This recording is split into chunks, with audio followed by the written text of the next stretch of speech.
সাইনাথায় নমঃ। অধ্যায় 2। এই গ্ৰন্থ ৰচনা কৰাৰ উদ্দেশ্য লিখকৰ প্ৰয়োজনীয় সামৰ্থ্যৰ অভাৱ সত্ত্বেও মোৰ সাহস, সচিব আলোচনা, ভৱিষ্যৎবাণী সদৃশ আৰু তাৎপৰ্যপূৰ্ণ হেমতপন্থ উপাধি প্ৰদান, গুৰুৰ প্ৰয়োজনীয়তা। এই গ্ৰন্থখনৰ মূল মাৰাঠী সংস্কৰণৰ প্ৰথম অধ্যায়ত লিখকে তেওঁ এই গ্ৰন্থখন প্ৰণয়ন কৰাৰ কাৰণসমূহ আৰু তাৰ বাবে কিদৰে তেওঁৰ প্ৰেৰণা লাভ কৰিছিল সেই বিষয়ে উল্লেখ কৰিছে। এতিয়া দ্বিতীয় অধ্যায়ত কোনসকল লোক এই পবিত্ৰ গ্ৰন্থখন পঢ়াৰ বাবে যোগ্য এই বিষয়ে হেমতপন্থে আলোচনা কৰিব। এই গ্ৰন্থখন প্ৰণয়নৰ উদ্দেশ্য শ্ৰী সাই বাবাই চাকিত ঘেঁহু পিহি গুৰি কৰি আটা গুৰিবোৰ গাঁৱৰ পৰিসীমাৰ চাৰিওপিনে ছটিয়াই দি কিদৰে কলেৰা ৰোগৰ সংক্ৰমণ প্ৰতিৰোধ কৰিছিল সেই অলৌকিক ঘটনাৰ বিৱৰণ মই প্ৰথম অধ্যায়ত দিছোঁ। ইয়াৰ উপৰি বাবাৰ আন বহুতো এনে অলৌকিক মহিমাৰ কাহিনী মই শুনিবলৈ পাইছিলোঁ। এই কাহিনীবোৰ শুনি মই পৰম আনন্দ লাভ কৰিছিলোঁ। তাৰেই ফলস্বৰূপে ৰচিত হৈ ওলাই এই সাৱলীল গ্ৰন্থখন।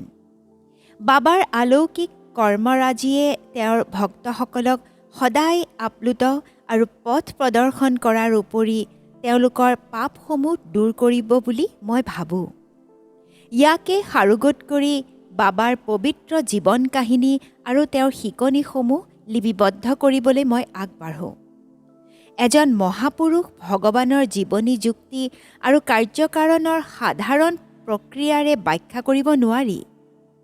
তেওঁলোকৰ বিচিত্ৰ জীৱন কাহিনীয়ে আধ্যাত্মিক পথত শুদ্ধ দিশ নিৰ্ণয় কৰাত আমাক অশেষ সহায় কৰে। গ্ৰন্থ প্ৰণয়নৰ বাবে প্ৰয়োজনীয় পাৰদৰ্শিতাৰ অভাৱ সত্ত্বেও মোৰ সাহ।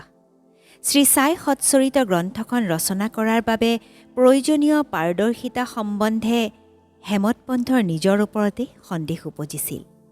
তেওঁ নিজৰ মনতে ভাবিছিল, মই দেখোন মোৰ ঘনিষ্ঠ বন্ধুসকলৰ জীৱনৰ বিষয়ে বিশেষ একো নাজানো, আনকি নিজৰ বিষয়েওচোন মোৰ সম্পূৰ্ণ জ্ঞান নাই। তেনেস্থলত জানো মই এজন সিদ্ধ মহাপুৰুষৰ জীৱনী ৰচনা কৰিব পাৰিম বা ভগৱানৰ অৱতাৰসকলৰ বিৱৰণ দিব পাৰিম? 4খন বেদেওতো এই কাম পূৰ্ণাংগ ৰূপত কৰিব পৰা নাই। সাধু সন্ত বা মহাপুৰুষৰ জীৱনী ৰচনা কৰিবলৈ হ'লে লিখক নিজেই প্ৰথমে আধ্যাত্মিকভাৱে বিকশিত হ'ব লাগিব। অন্যথা লিখকে তেওঁলোকৰ মহাত্মাৰ সঠিক হৃদয়ংগম বা বৰ্ণনা কেনেকৈ কৰিব? এগৰাকী মহাত্মাৰ জীৱনী ৰচনা কৰা কামটো 7 সাগৰৰ গভীৰতা জোখা বা এখন কাপোৰেৰে বিশাল আকাশত ঢাকিবলৈ কৰা চেষ্টাতকৈও কঠিন। মই জানো যে মোৰ দৰে নিষ্কিন আৰু অজ্ঞ লোক এজনে এনে দুৰূহ কাম কৰিবলৈ গৈ হাঁহিয়াতৰ পাত্ৰ হোৱাৰ সম্ভাৱনাই অধিক। সেয়েহে মই শ্ৰী সাই বাবাৰ শৰণাপন্ন হৈ তেওঁৰ কৃপা ভিক্ষা কৰিছোঁ। মহাৰাষ্ট্ৰৰ প্ৰসিদ্ধ মহাপুৰুষ তথা কবি শ্ৰী জ্ঞানেশ্বৰ মহাৰাজে কোৱা কথা, সাধুসন্তসকলৰ জীৱনী ৰচোতাসকল ঈশ্বৰৰ প্ৰিয় পাত্ৰ। সাধুসন্তসকলেও নিজৰ নিজৰ বিশেষ উপায়েৰে ভক্তসকলৰ মাজত তেওঁ বিচৰা কামৰ দায়িত্বভাৰ ভক্তসকলে বিচৰা মতে ভগাই দিয়ে। সদ্গুৰুৱে বিচৰা কাম দৰাচলতে তেওঁ নিজেই কৰে। আমি যিসকলে সদ্গুৰুৰ হকে কিবা কাম কৰিছোঁ বুলি ভাবোঁ, আচলতে আমি কেৱল নিমিত্ত কাৰণহে। উদাহৰণস্বৰূপে ক'ব পাৰি যে 1700 শকত কবি মহীপতিয়ে সাধুসন্তসকলৰ জীৱনী সংকলিত গ্ৰন্থ এখন ৰচনা কৰিবলৈ মন মেলিছিল। সন্তসকলৰ অনুপ্ৰেৰণাতে তেওঁ এই কাম সুকলমে সমাধা কৰিবলৈ সক্ষম হৈছিল। 1800 শকত একেধৰণৰ শুভকৰ্মৰ বাবে সাধুসন্তসকলৰ বাছনিত উঠিছিল দাহকনু। মহাকবি মহীপতিয়ে লিখিছিল 4খন গ্ৰন্থ, যেনে ভক্ত বিজয়, সন্ত বিজয়, ভক্ত লীলামৃত আৰু সন্ত লীলামৃত। দাহকনুৱে ৰচনা কৰা গ্ৰন্থ হ'ল 2খন, ভক্ত লীলামৃত আৰু সন্ত কথামৃত। দাসকনুৱে ৰচনা কৰা এই গ্ৰন্থ দুখনত সেই সময়ৰ সন্ত মহাপুৰুষসকলৰ জীৱনী বৰ্ণনা কৰা হৈছে। ভক্ত লীলামৃতৰ ৩১, ৩২, ৩৩ আৰু সন্ত কথামৃতৰ ৫৭ নম্বৰ অধ্যায়ত শ্ৰী সাই বাবাৰ জীৱনী আৰু শিকনি তথা উপদেশসমূহ সুন্দৰভাৱে বৰ্ণনা কৰা হৈছে। শ্ৰী সাই লীলা আলোচনীৰ ১১, ১২ আৰু ১৭ নম্বৰ সংখ্যাত বাবাৰ জীৱনী আৰু উপদেশসমূহ পৃথকভাৱে প্ৰকাশ কৰা হৈছে। এই ৰচনাসমূহ পঢ়িলে পাঠসকলৰ উপকৃত হ'ব। একেদৰে বান্দ্ৰা নিবাসী শ্ৰীমতী সাবিত্ৰীবাই ৰঘুনাথ তেণ্ডুলকাৰে ৰচনা কৰা চমু গ্ৰন্থখনতো সাই বাবাৰ অপূৰ্ব লীলাসমূহৰ সুন্দৰ বৰ্ণনা দিয়া আছে। বাবাৰ ওপৰত দাসকনুৱে কেইবাটাও মধুৰ কবিতা ৰচনা কৰি থৈ গৈছে। আমি দাস ভৱানী দেহতা নামৰ এগৰাকী ভক্তয়ো বাবাৰ বিষয়ে একাধিক কাহিনী গুজৰাটী ভাষাত প্ৰকাশ কৰি থৈ গৈছে। শিৰডীৰ দক্ষিণা ভিক্ষা সংস্থাৰ দ্বাৰাও সাইনাথ প্ৰভা নামৰ আলোচনী এখনৰ কেইবাটাও সংখ্যা প্ৰকাশিত হৈছিল। এতিয়া স্বাভাৱিকতে এটা প্ৰশ্ন উদয় হয়, সাই বাবা সম্বন্ধে ইতিমধ্যে যিহেতু ইমানবোৰ গ্ৰন্থ প্ৰবন্ধ কবিতা আদি ৰচনা কৰা হৈছে, তেনেস্থলত এই সাই সৎচৰিত গ্ৰন্থখন ৰচনা কৰাৰ কিবা প্ৰয়োজন জানো আছে? এই প্ৰশ্নৰ উত্তৰ সৰল আৰু পোনপটীয়া। শ্ৰী সাই বাবাৰ জীৱন কাহিনী মহাসমুদ্ৰৰ দৰে বিশাল আৰু গভীৰ। সকলো ভক্তই মহাসমুদ্ৰত নিমজ্জিত হৈ তাৰ পৰা জ্ঞান ভক্তিৰ অমূল্য ৰত্ন উদ্ধাৰ কৰি আনি জিজ্ঞাসু লোকসকলৰ মাজত বিলাই দিব পাৰে। সাই বাবাৰ কাহিনী, দৃষ্টান্তমূলক আখ্যান আৰু শিকনিসমূহ সঁচাকৈয়ে অপূৰ্ব। সংসাৰৰ দুখ দুৰ্দশাৰে জৰ্জৰিত লোকসকলে বাবাৰ এই কাহিনী আৰু শিকনিসমূহৰ পৰা সুখ আৰু শান্তি লাভ কৰিব পাৰে। ভক্তসকলে বাবাৰ জীৱন কাহিনী আৰু আদৰ্শৰ পৰা সাংসাৰিক আৰু আধ্যাত্মিক দুয়োটা ক্ষেত্ৰতে প্ৰাসংগিক জ্ঞান আৰু সমল আহৰণ কৰিব পাৰে। বাবাৰ এই শিকনিসমূহ বেদৰ দৰ্শনসমূহৰ দৰে তত্ত্বগধুৰ আৰু মনোগ্ৰাহী। তাক ধ্যানপূৰ্বক মনোযোগেৰে শ্ৰৱণ কৰিলে ভক্তসকলে ব্ৰহ্মলোক প্ৰাপ্তি, অষ্টাংগ যোগত সিদ্ধি আৰু ধ্যানলব্ধ নিৰ্মল আনন্দ আদিৰ দৰে আধ্যাত্মিক লক্ষ্যসমূহত উপনীত হ'ব পাৰিব। সেইকাৰণে মই স্থিৰ কৰোঁ যে অ'ত ত'ত সিঁচৰিত হৈ থকা বাবা সম্বন্ধীয় কাহিনী, আখ্যা আৰু তেওঁৰ শিকনিসমূহ মই সংগ্ৰহ কৰা উচিত। মোৰ বাবে সিয়েই হ'ব সৰ্বশ্ৰেষ্ঠ উপাসনা। যিসকল ভক্তৰ নিজ চকুৰে সাই বাবাৰ দৰ্শন লাভ কৰাৰ সৌভাগ্য নহ'ল, সেইসকলৰ বাবে এই কাহিনী আৰু শিকনিসমূহ বিশেষভাৱে উপভোগ্য হ'ব। বাবাৰ এই কাহিনী আৰু শিকনিসমূহৰ উৎস হ'ল তেওঁৰ পূৰ্ণ সিদ্ধি তথা অপাৰ দৈবিক শক্তি। শ্ৰী সাই বাবাৰ অনুপ্ৰেৰণাতে মই এই কাম হাতত লওঁ। তেওঁৰ চৰণ যুগলত নিজকে সম্পূৰ্ণৰূপে সমৰ্পণ কৰি উঠি মোৰ বিশ্বাস হ'ল যে এতিয়াৰ পৰা মোৰ শান্তিৰ পথ প্ৰশস্ত হ'ল।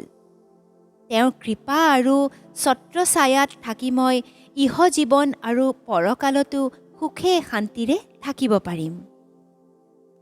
এই কাৰ্য কৰাৰ বাবে বাবাৰ অনুমতি ল'বলৈ মই নিজেই সাহস কৰিব পৰা নাছিলোঁ। ইয়াৰ বাবে মই শ্ৰী মাধৱৰাও দেশপাণ্ডে ওৰফে শ্যামাক অনুৰোধ কৰোঁ। শ্যামা আছিল বাবাৰ অত্যন্ত ঘনিষ্ঠ ভক্ত। তেওঁ মোৰ হৈ বাবাক এইদৰে খাটনি ধৰিছিল, এওঁ আন্না চাহেবে আপোনাৰ জীৱনী লিখিব বিচাৰিছে। আপোনাৰ দৰে এজন দৰিদ্ৰ ফকীৰৰ জীৱনী লিখাৰ কোনো প্ৰয়োজন নাই বুলি কৈ আপুনি তেওঁক নিৰাশ নকৰিব। এই কামৰ বাবে অনুমতি দি আপুনি তেওঁক সহায় কৰিলে তেওঁ আপোনাৰ জীৱনী লিখি উলিয়াব পাৰিব।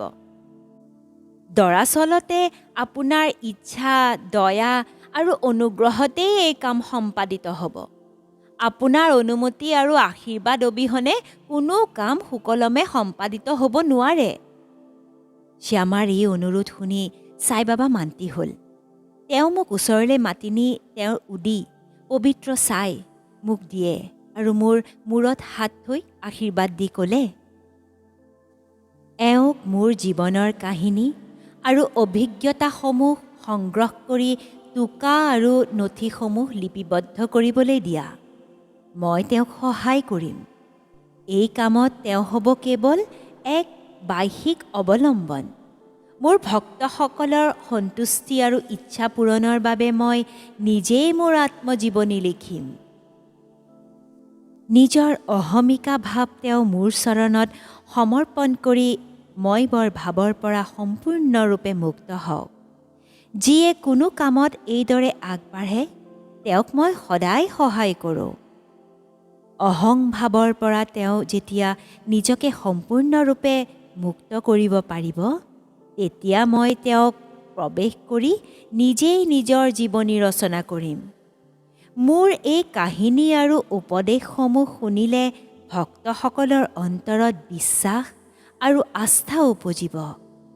ফলত তেওঁলোকে আত্মজ্ঞান আৰু প্ৰকৃত আনন্দ লাভ কৰিবলৈ সক্ষম হ'ব। এই ক্ষেত্ৰত কোনোৱে নিজৰ মতত আকুৰ গোজ হৈ থাকিব নালাগিব। আনৰ মতামতো শুনিব লাগিব আৰু যথাযথ মৰ্যাদা দিব লাগিব। কোনো বিষয়ৰে ভাল বেয়া খুচৰি অযথা আলোচনা কৰা নচলিব। তাৎপৰ্যপূৰ্ণ আৰু ভৱিষ্যতবাণী সদৃশ হেমতপন্থ উপাধি। আলোচনা শব্দটো শুনি মোৰ মনত পৰিছে মই কেনেকৈ হেমতপন্থ উপাধিটো পাইছিলোঁ। পাঠসকলক এতিয়া মই তাৰে এটি চমু বৰ্ণনা দিওঁ। কাকা চাহেব দীক্ষিত আৰু নানা চাহেব চন্দুৰকাৰৰ সৈতে মোৰ ঘনিষ্ঠ বন্ধুত্ব আছিল। তেওঁলোক দুয়োৱে মোক শিৰডিলৈ গৈ সাই বাবাৰ দৰ্শন ল'বলৈ জোৰ দিছিল। ময়ো শিৰডিলৈ যাম বুলি কৈ তেওঁলোকক কথা দিওঁ। কিন্তু ইতিমধ্যে উদ্ভৱ হোৱা কেতবোৰ পৰিস্থিতিয়ে মোৰ শিৰডি যাত্ৰাত বাধাৰ সৃষ্টি কৰিলে। লোনাৱালা নিবাসী মোৰ বন্ধু এগৰাকীৰ পুত্ৰ হঠাৎ বেমাৰত পৰে। মোৰ বন্ধুৱে পুত্ৰৰ আশু আৰোগ্যৰ বাবে চিকিৎসাৰ শাৰীৰিক দৈবিক আদি সকলো উপায় প্ৰয়োগ কৰিও কোনো সুফল নাপালে। ৰোগীৰ জ্বৰ উপশম হোৱাৰ কোনো লক্ষণ নাই।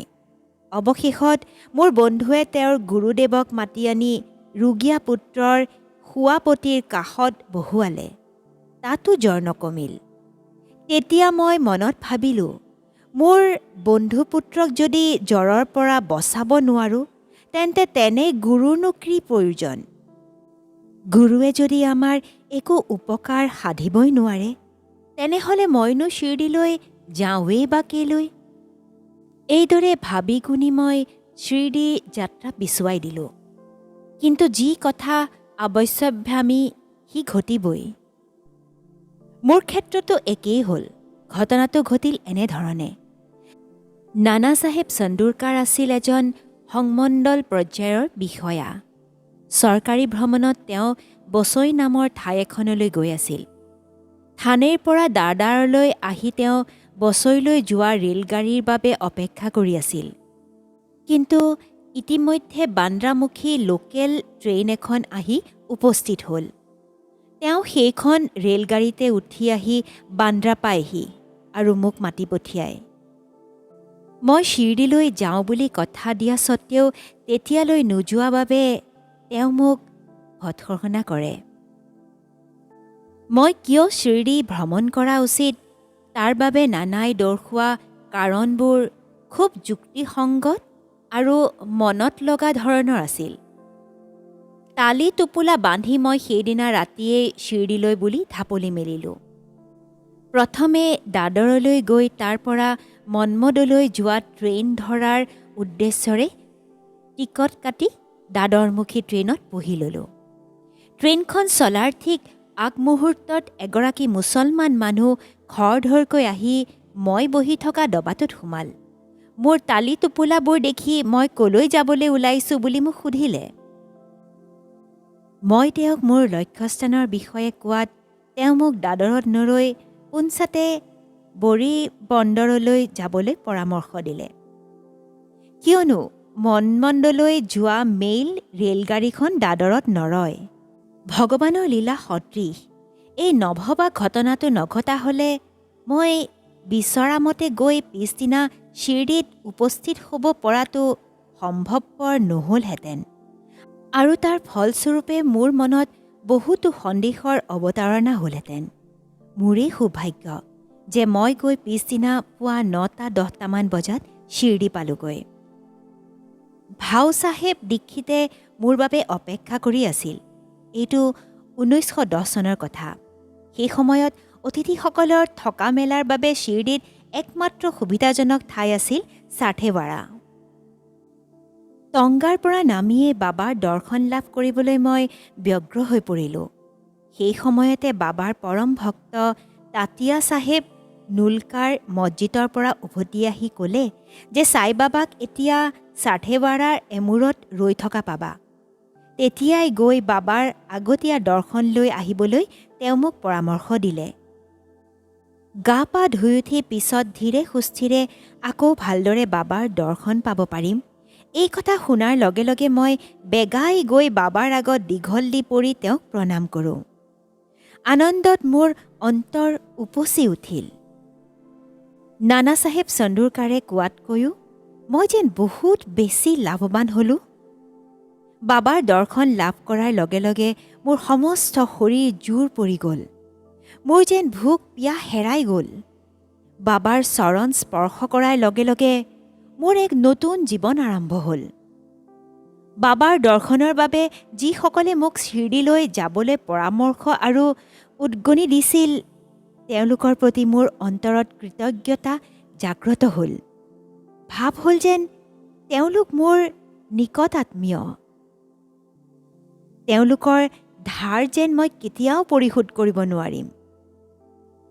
তেওঁলোকক ভাবি মনেৰে মই তেওঁলোকলৈ বুলি সকৃতজ্ঞ প্ৰণাম কৰোঁ। সাই বাবা দৰ্শনৰ এক সুকীয়া বৈশিষ্ট্য মই মন কৰিলোঁ। তেওঁক দেখাৰ লগে লগে আমাৰ মনৰ ভাৱবোৰ সলনি হৈ যায়। পূৰ্বৰ কৰ্মফলবোৰৰ প্ৰৱণতা কমিবলৈ ধৰে আৰু লাহে লাহে পাৰ্থিৱ বয় বস্তু আৰু আন সাংসাৰিক আকৰ্ষণবোৰৰ প্ৰতি লোভ আৰু আসক্তি লোপ পাবলৈ ধৰে।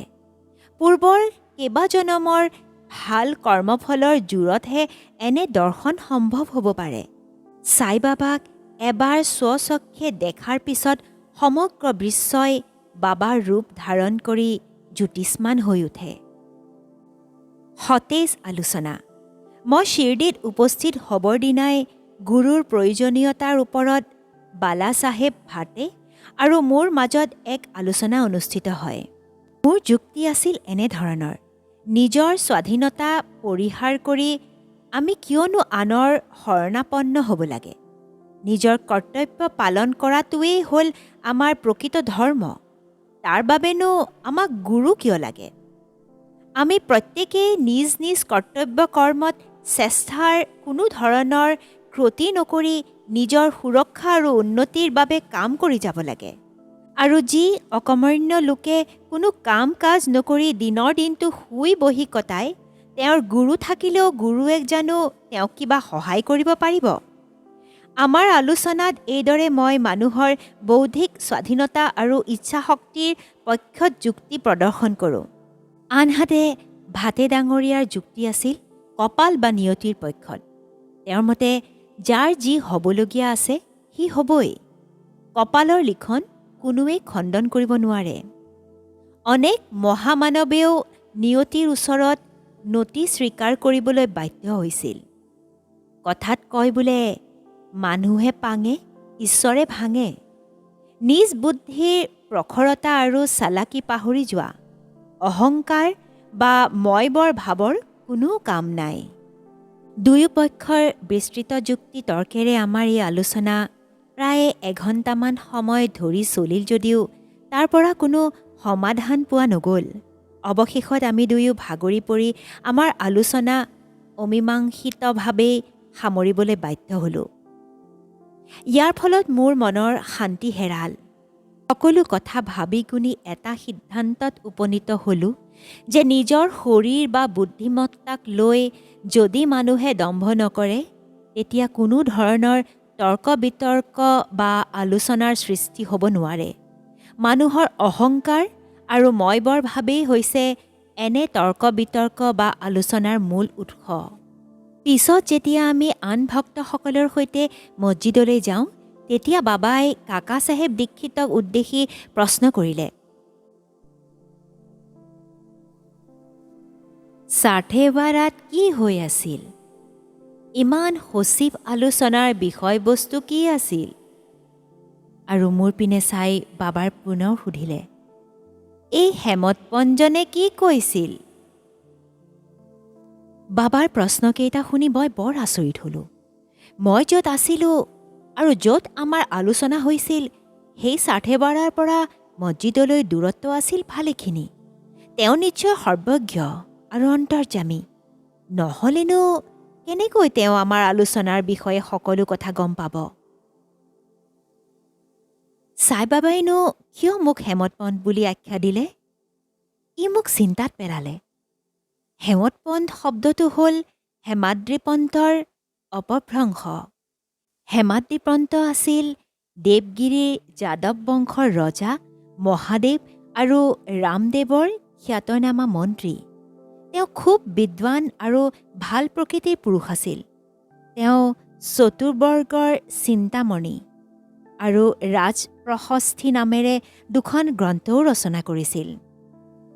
তেওঁ হিচাপ লেখনৰ নতুন পদ্ধতি প্ৰণয়ন কৰাৰ উপৰিও মুঠি অৰ্থাৎ মাৰাঠী ভাষাত আশ্ৰুলিপিৰ সৃষ্টিকৰ্তা। কিন্তু মইচোন হেমাদ্ৰীপন্থৰ সম্পূৰ্ণ বিপৰীত। মই মজলীয়া বুদ্ধিমত্তা সম্পন্ন এজন অজ্ঞ লোক। সাই বাবাই কিয় মোক হেমতপন্থ বুলি আখ্যা দিলে, সেই কথা মই বুজি নাপালোঁ।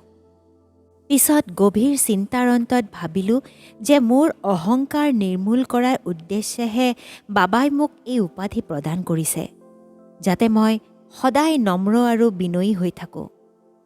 আৰু হয়তো বালা চাহেব ভাটেৰ সৈতে কৰা আলোচনাত মই প্ৰদৰ্শন কৰা যুক্তি আৰু বুদ্ধিমত্তাৰ স্বীকৃতিস্বৰূপে বাবাই মোক এই উপাধি প্ৰদান কৰে। পিছে এতিয়া যদি আমি অতীতৰ এই ঘটনাটো সূক্ষ্মভাৱে পৰীক্ষা কৰি চাওঁ, তেতিয়া বাবাই দাভোলকাৰ ডাঙৰীয়াক হেমতপন্থ বুলি মতা কথাটো ভৱিষ্যৎবাণী সদৃশ আৰু বিশেষ তাৎপৰ্যপূৰ্ণ আছিল। কিয়নো সময়ত গৈ শ্ৰী সাই সংস্থানৰ সুপৰিচালনা আৰু হিচাপ পত্ৰ নিয়াৰিকৈ ৰখাৰ দায়িত্ব তেওঁৰ কান্ধতেই পৰিছিল। তেওঁ সাই সৎচৰিতৰ দৰে এখন সুন্দৰ গ্ৰন্থও ৰচনা কৰি উলিয়াইছিল। এই গ্ৰন্থখনত ধ্যান, ভক্তি, বৈৰাগ্য তথা লোভ, মোহহীনতা আৰু ভগৱানৰ ওচৰত নিজক সম্পূৰ্ণভাৱে সমৰ্পণ কৰি আত্মজ্ঞান লাভ কৰা আদি কেতবোৰ গুৰুত্বপূৰ্ণ আৰু আধ্যাত্মিক বিষয়বস্তুৰ ওপৰত সৰহ আলোচনা কৰা হৈছে। এগৰাকী গুৰুৰ প্ৰয়োজনীয়তা। এই বিষয়টোৰ ওপৰত বাবাৰ মতামত কি আছিল, সেই সম্বন্ধে হেমতপন্থে কোনো নথি বা টোকা এৰি থৈ যোৱা নাই। অৱশ্যে এই বিষয়ে কাকা চাহেব দীক্ষিতে তেওঁৰ টোকাসমূহ প্ৰকাশ কৰিছে। হেমতপন্থৰ সাই বাবাৰ লগত হোৱা সাক্ষাৎকাৰৰ পিছদিনা কাকা চাহেব বাবাৰ ওচৰলৈ গৈ সুধিলে, বাবা, আমি কলৈ গমন কৰা উচিত? বাবাই উত্তৰ দিলে, যিমান পাৰা সিমান ওপৰলৈ। তেতিয়া কাকা চাহেবে আকৌ সুধিলে, ওপৰলৈ যোৱা পথটো কোনফালে? বাবাই ক'লে, তালৈ যোৱা পথ বহুত।